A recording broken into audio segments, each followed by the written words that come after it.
Liseberg is a well-run, picturesque and overall awesome theme park in Gothenburg, Sweden. It's easy to get to from the UK, it's about a 90-minute flight from Stansted. I flew with Ryanair for about £70 return. Once you get to the airport, you need to get into the centre of Gothenburg. It's about a 35-minute bus ride. You can take the Fly Bussarna bus from stop 1 outside the airport building. If, like me, you are staying nearer Liseberg, you can get off at the Korsvägen interchange, or you can stay on all the way to the central train station. The Fly Bussarna bus costs about £21 return, and you can pay on the bus with a credit card. The bus driver was really helpful and told me to take a photo of it in case I lost the ticket, which is great advice. For accommodation, you've got loads of options.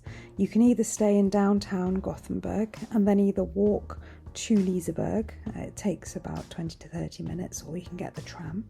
Or you can treat yourself to the Grand Curiosa Hotel, which is right next door to the entrance.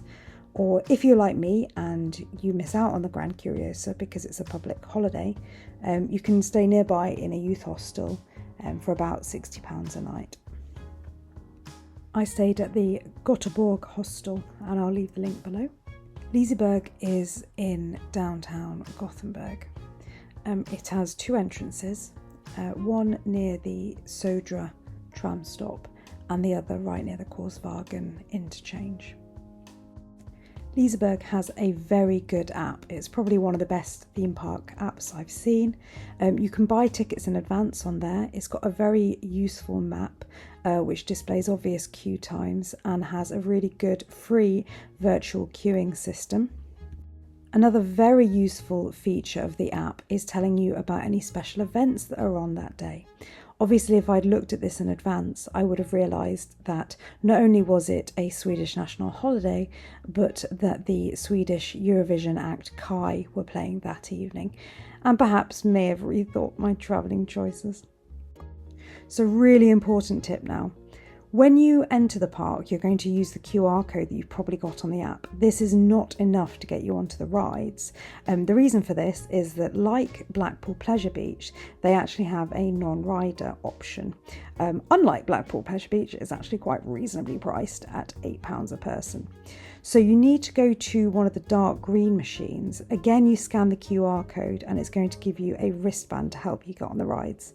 I know this because I queued all the while for Helix, got to the front and then discovered I did not have the wristband. They were really lovely and sent me to go and get one and let me come back up the virtual queue line, but it's a mistake I won't be repeating.